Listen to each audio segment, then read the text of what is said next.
and he is shocked at why it is happening.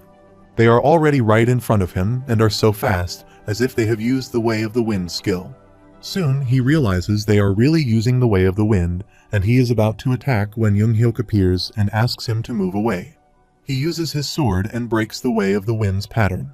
The barrier slashes in just one blow, but Nirvana appears from behind, saying they both have a wonderful friendship and putting his ally before himself.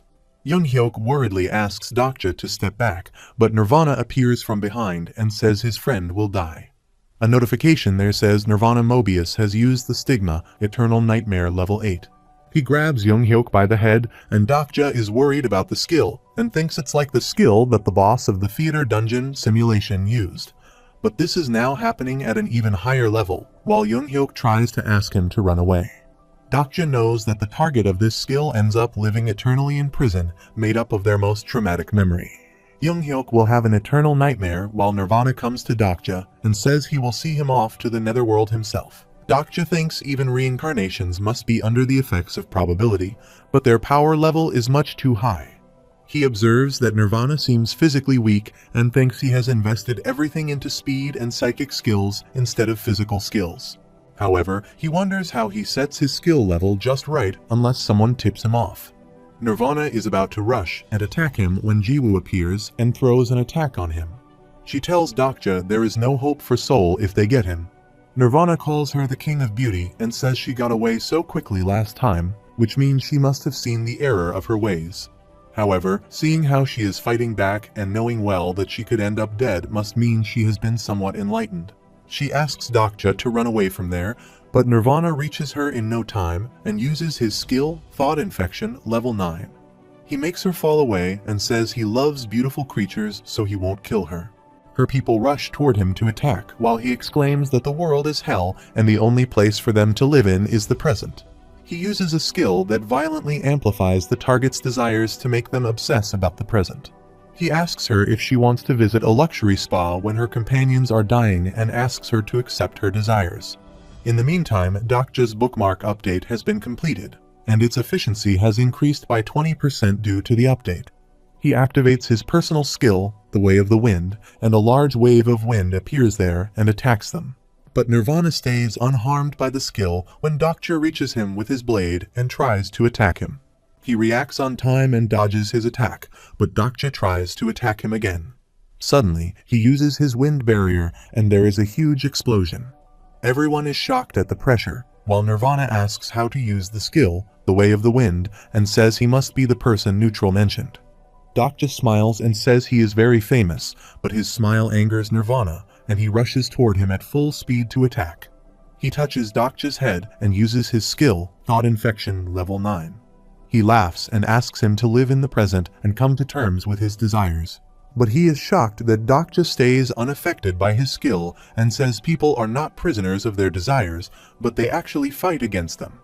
He then emits a huge amount of pressure, and a notification appears that the effect of the fourth wall skill has completely nullified the effects of the infection.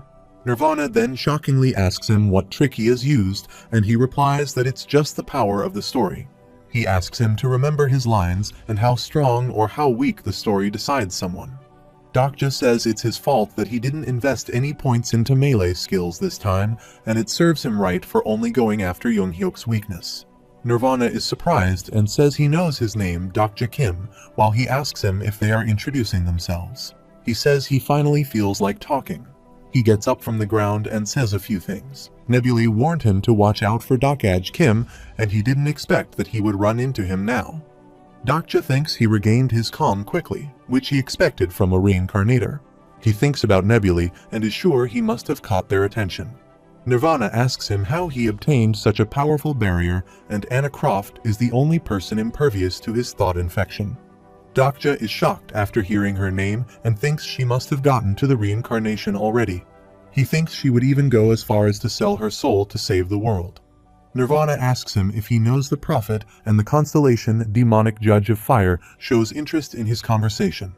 He asks him multiple questions simultaneously and asks if he is also a regressor. Dokja thinks the filter on the spoilers should be lifted now, and constellations should find information on regressors and reincarnations. Nirvana is intrigued by him and says this is not easy since he has lived for hundreds of years. Dokja replies that he talks too much and will never get Younghyuk to join him.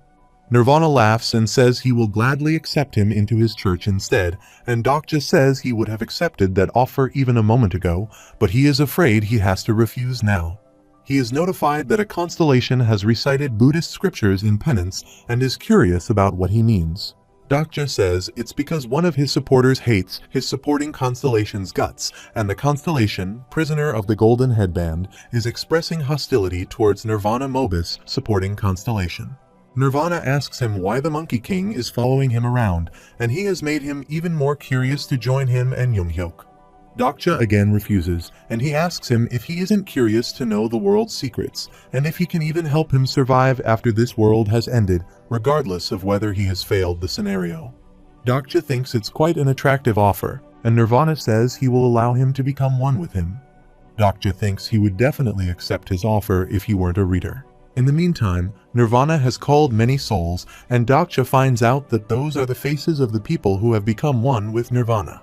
He asks him to shut up and come to him, and Nirvana says if he refuses, then he will just have to take him by force.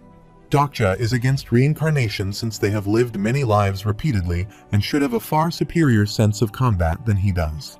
He will quickly catch on to his moves if he drags this fight out and ends up severely disadvantaged. He activates his personal skill, Miniaturization Level 1, and his body has decreased in size due to miniaturization's effect. He is also notified that his equipped items have been reduced in size to fit his miniaturized body, and the skill duration has been reduced to a low skill level. He runs toward him, and the maximum duration of miniaturization is 2 minutes. Nirvana makes his fun, saying he even knows petty tricks like this. He has chosen the 5th bookmark, Kyrjo's Rodgram, and his physical traits have been confirmed to be similar to the selected character. With this, he activates his personal skill, Electrification Level 10. Nirvana is coming toward him, but suddenly, his body is blown away from the side. He is shocked at this sudden attack, and Dokja says he should start praying that he will be born as a human again. But he is shocked that Nirvana is still alive after the attack while he is bleeding badly. No matter how powerful he is, there's no way that they are stronger than Kyrjos at this point in time. In the meantime, Nirvana uses a large amount of stigma, and Dokja thinks he shouldn't be able to use it because of the probability restriction. He shouts at him and says he has made him use his memories at a time like this. He uses the skill story payment and borrows the power of a constellation using the story he created as payment. He rushes toward him, saying he will be punished for daring to fight against the present in the most grueling way possible. Dokja jumps upon him and tries to attack him by breaking his wind barrier while he is just smiling at him. He is notified that the character, Nirvan Mobius, has used the stigma, No Ownership, Level 7. Dokja is shocked because this is a stigma that lets the user forget a part of their memory to escape from danger. He has been notified of the constellation prisoner of the Golden Headband and is overjoyed by his victory. He has been gifted 10,000 coins. Suddenly, the people surrounding him look for their king and are surprised to see Dokja. They don't like his face and say he would be the ugliest king ever. Meanwhile, Younghyuk gets into consciousness and asks if he is alright, and he replies that it feels as if his muscles have been torn apart. He asks him about Nirvana, and he replies that he ran away. Younghyuk is angry at him since he let him get away, while he says he should have helped him at least. He asks him to hurry after them because their goal isn't to clear the scenario. He asks him why he let them go, and if they don't get them before the 10th scenario ends, Seoul will be run. Meanwhile, he receives a notification from the demonic judge of fire that they have come to their senses and want to explain why they are there. He remembers that Uriel is Huiwen's supporting constellation, but they are there instead of being with Huiwen, and they also have lost contact with her. He is notified that the demonic judge of fire needs his help and wonders what that means. He then goes to Jiwon, who seems to be a little conscious, and asks her if she knows where Huiwen is. But she can't respond, and he urges Younghyuk to protect him. He then focuses his consciousness and sinks slowly into sleep. He has gotten used to doing this now and needs to look for the voice calling out for him. He told them to think of him if something went amiss, and soon he heard Huiwen's voice calling for him. He acts in the third person, observing viewpoint, and finds a place on fire. There is no doubt about it that it's Huiwen's Hell Flame's ignition, and he is relieved that she is still alive. But he finds out that it isn't Huiwen's perspective he is seeing through. After a while, he finds Huiwen, who is under Nirvana's skill effect, and finds out that he must have gotten to her already. But he wonders about the person who called his name. After a while, he gets his answer when he sees Hyunseong there.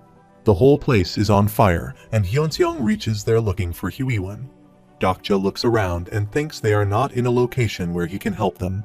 But if he doesn't do anything, Hyunseong will be killed by Huiwen, who controls through infection. She is ready to attack him, while Dokja wonders what he should do now to save Hyunseong. He comes into consciousness through Younghyok's punch, and he asks him what he is doing by falling asleep like this. He coughs badly and wonders if he just punched him to wake him up, and he asks him if he can hit him again, and this time harder than before. Younghyok is surprised at what he says, while Dokja asks him to kill him. He thinks a few sayings end up sticking with him, and there was such a saying for Hyunseong as well. For example, he heard his professors say during his freshman year in college that they must become creative and think outside the box. They need to become someone who can get up this moment and barge out of this auditorium. He asked them to go and look for something they really wanted to do, and Hyunseong wondered at the time how he was supposed to do that. The professor instructed them that they were born to be soldiers, and Dokja wondered how his life would have turned out if he hadn't heard the executive officer say that to him. For someone who found fitting into society and mingling with others difficult, the army was like a second home to him. When Hyunseong returned to the army, he was accepted as an officer, and the executive officer advised him to go by the book. No one would hold him accountable if he didn't know what to do. However, Dokja wonders what he is supposed to do at a time like this, and he doesn't have a book to guide him in a situation like this. Huiwen is forwarding toward Hyunseong, and he wonders what he should do or if he should fight with her. The people are burning there and calling them for help. Hyunseong asks her to snap out of a fit, and he calls Dokja into his mind and asks what he is supposed to do at a time like this. The Constellation, Master of Steel, is silently watching him, and Hyunseong badly wants an answer from Dokja. Suddenly, he is shocked when he hears a voice from Dokja and wonders if he is hearing things. Dokja again calls him and asks if he can hear him, and he asks him to run away from there first. Huiwen is coming towards him, and Hyunseong starts running away. Dokja tells him they have two options: to kill Huiwen, who furiously tries to attack him, but he somehow dodges his attack. Hyunseong asks him if the second option is to keep running like this. He exclaims that he will go with a third option as always. But Dokja calls him and says there is no third option this time, and he is just looking at him shockedly. He thinks there is a third way, but it requires some time, and he activates the omniscient reader's viewpoint and finds out that the first person supporting the actor is currently unstable. He can't believe the person who is using Hellflame's ignition is Huiwen, and even if Hyunseong doesn't kill her now, her mana will end up overflowing and killing her.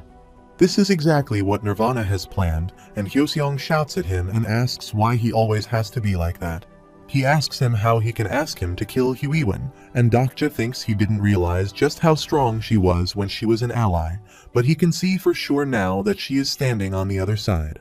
Even if she doesn't use the time for judgment, she has demon slaying, and can ruthlessly use Uriel's Hellflame ignition. In short, she is the most powerful one of the allies he has gathered, and he tries to attack Hyunseong again. He starts running again, but suddenly stops and refuses to accept such a solution. He uses his skill and tries to dodge her attack, and Dokja says if he runs, then at least one of them will be able to live. He tries to persuade him, saying no one will hold him accountable even if he runs away, but he refuses to run. Dokja thought he considered him as the standard he should strive for, and Dokja asked him to do as he said. His hands are melting with the fire, and he says he can't give up that easily, even if it means he will die there and now. Dokja is happy with his decision and says this was the third option he had in his mind. He thinks the third option wasn't something he could just order him to do, but it was something that Hyunseong had to decide for himself. It's a way of doing things that they have figured out without going by the book, and he wasn't sure that this would work. He still chose to go through with it because he sensed a daint bit of pity for Huiwen that Hyunseong had in his heart for her. Hyunseong thanks him for everything he has done so far, but Dokja says there is no need to thank him because they are only just getting started. He calls the Constellation Master of Steel the most indomitable being of the star stream.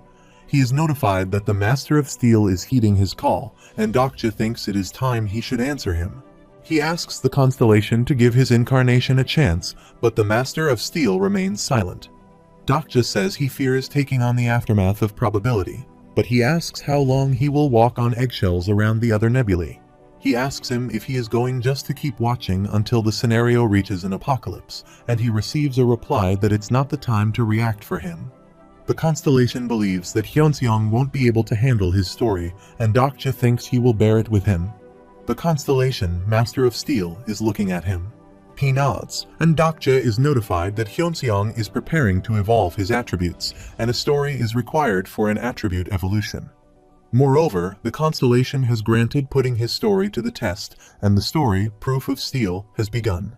Hyunseong activates his skill, the Steel Transformation, and is wearing steel armor on its body. Back then, everyone wondered why Hyunseong was called the Steel Blade since they had never seen him use any blade. Despite that, Hyunseong's nickname was the Steel Blade, but he never needed a blade because he himself was a sword. Only armor's first level is activated, which is powerful enough for him. Hyunseong is shocked that he is still alive, and Dokja says this is the real stigma he must master. He is notified that the chosen stigma can only be used by someone who has established a story. However, the problem is that the stigma's first level hasn't kicked in fully yet, and his steel transformation is incomplete. It is revealed that every supporting constellation provides its incarnation with a stigma, while some are simply bestowed upon them as gifts, and others have difficult conditions that must be met before they can be used. Hyunseong receives a notification that the first proof of steel begins, and Dokja thinks steel transformation is a difficult stigma to deal with.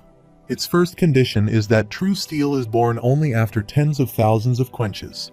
Quickenhez is the process of cooling metal after heating it to a high temperature, and now he has to keep his head straight. Huiwen again throws fire on him, and with this, the Constellation shows interest in the story. Hyunseong is in real pain while the demonic judge of fire is clasping their hands anxiously. Dokja is still with him and asks him to bear a little more, while Huiwen attacks him with her full power. He is notified that the temperature has exceeded standard values, and with this, the quenching has begun. It is revealed that quenching is the foundation of making great steel, and in this story, he needs to withstand an excess amount of heat until his body becomes as hard as steel. Dokja asks him to hold it for a while, and Huiwen's attacks are becoming stronger than before. They hear her voice saying that she can't forgive humans and that they all must die like her. She is currently under the influence of thought infection, and she has lost the power to reason. Dokja thinks Nirvana had surely done a number on her mind, and they rattle up all of her past traumas, starting with what happened at Jumho Station. Hyunseong can also hear her thinking, and he asks Dokja if this is one of his powers. He didn't realize Hyunseong could also hear the messages he gets from the omniscient reader's viewpoint. He apologizes to him for keeping it a secret from him, but he is a little embarrassed and asks him if he read his thoughts as well. Dokja changes the topic and says they need to try to overpower her first, but Hyunseong says it will end up hurting her. Dokja says it will hurt her only mentally, and just as expected of Hyunseong, they have the shorter end of the stick, and he is worried about her. The best way to go about this would be to either kill Nirvana or resolve Huiwen's traumas. The former is impossible right now, so the most likely option would be to go with the latter. He calls Dokja and asks him to try to overpower her, and says they will save her for sure. Huiwen attacks him again while he tries to call her, and is notified that Hyunseong has reached his mental capacity. He falls to the ground, and the Constellation, Master of Steel, looks at his incarnation with pity. Dokja puts his hand on his shoulder and asks him to let him take control for a little while. He enters his body and is notified that his personal skill, the fourth wall, is shaking. First person, supporting actor Pav is in full effect, and Dokja feels so much pain in his skin and wonders if this is the pain Hyunseong had been enduring. He then calls Huiwen and says they will all die if they carry on like this, and Hyunseong will end up dying. She doesn't listen to him and attacks him again, while Dokja feels so much pain because his skin feels like burning. He has 3 more steps to go, and after 3 seconds, Hyunseong calls him and asks him to let him do this. He says he should be the one to do it, and he is notified that Steel will react to him. Huiwen reaches him to attack while he calls her name and grabs her hand. He then hugs her with his armor suit and Constellation. The sudden display of camaraderie disconcerts the demonic judge of fire. There is so much pressure, and Hyunseong's armor suit is melting due to the high temperature. Suddenly, there is an explosion, and Huiwen shouts and tries to free herself. Hyunseong doesn't let her go. Soon, they transform into a steel block. Dokja is shocked to see the story of the first proof of steel being completed. After some time, it cracks, and they both get out of it, while Huiwen is unable to breathe. He apologizes to her and says he will let her go now. She hugs him again and thanks him for saving her life, and she asks him if there is anybody else with him there. Hyunseong says there is no one, and she asks him to hurry and get her out of this thing. Hyunseong asks her if something is wrong, but she calls Dokja and asks if he is listening. She reveals that Sangha is in danger right now. Conversely, Dokja's body awakes due to great shock and deactivates his Omniscient Reader's Viewpoint Level 3. He thinks something is wrong and wonders why his resurrection message is being displayed. He is notified that he can't receive the reward for Omniscient Reader's Viewpoint Level 3 since his connection to the first-person supporting actor Pav is unstable.